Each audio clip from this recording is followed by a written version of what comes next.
বিকাল 5:30 নাগাদ বগুড়া আলফাতুন্নেসা খেলার মাঠে জনসভার মঞ্চে আসেন প্রধানমন্ত্রী তারেক রহমান। রাজনৈতিক সভায় সাথে আসেন স্ত্রী ডাক্তার জুবাইদা রহমান। দুজনে হাত নাড়িয়ে জনগণকে শুভেচ্ছা জানান। এর আগে বগুড়ার সন্তান তারেক রহমানকে শুভেচ্ছা জানাতে বিভিন্ন উপজেলা থানা ওয়ার্ড থেকে হাজির হন নেতাকর্মীরা।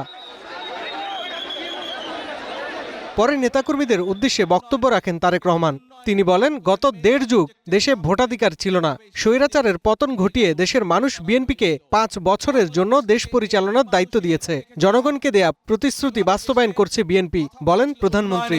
কিন্তু উন্নয়নের নাম করে, মেগা প্রজেক্টের নাম করে কিভাবে সেদিন মেগা দুর্নীতি করা হয়েছিল। ফেব্রুয়ারি 12 তারিখে এই দেশের মানুষ তাদের ভোটের অধিকারকে প্রয়োগ করেছে এবং বাংলাদেশের মানুষ পরিষ্কারভাবে বাংলাদেশ জাতীয়তাবাদী দলকে আগামী 5 বছর দেশ পরিচালনা করার দায়িত্ব দিয়েছে। জুলাই সনদ নিয়ে অনেকেই সংসদ ও সংসদের বাইরে বিভ্রান্তি ছড়াচ্ছে। সংসদ ভবনের দক্ষিণ প্লাজায় বিএনপি যে জুলাই সনদে স্বাক্ষর করেছে তা অক্ষরে অক্ষরে বাস্তবায়ন করবে। কিছু রাজনৈতিক দল সংসদে এবং সংসদের বাইরে জনগণকে বিভ্রান্ত করার জন্য কিছু কথাবার্তা তারা বলা শুরু করেছে।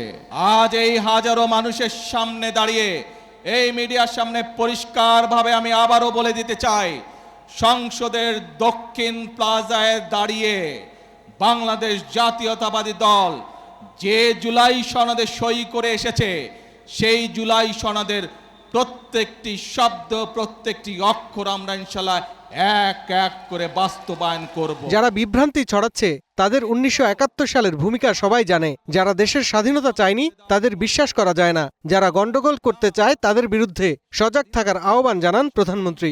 এই দেশের অস্তিত্বেই তারা বিশ্বাস করেনি, প্রিয় ভাই বোনেরা, যেই দেশের অস্তিত্বেই তারা বিশ্বাস করে না, তাদেরকে কি বিশ্বাস করা যায়? এদের সম্পর্কে সতর্ক থাকতে হবে।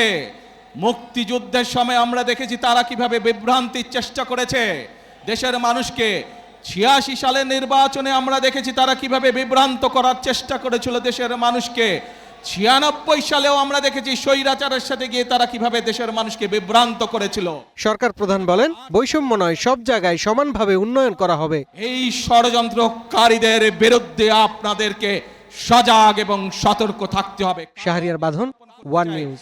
দেশের যুবকদের কর্মসংস্থানের জন্য বিদেশে এবং দেশে কর্মসংস্থানের কথা করতে চায়।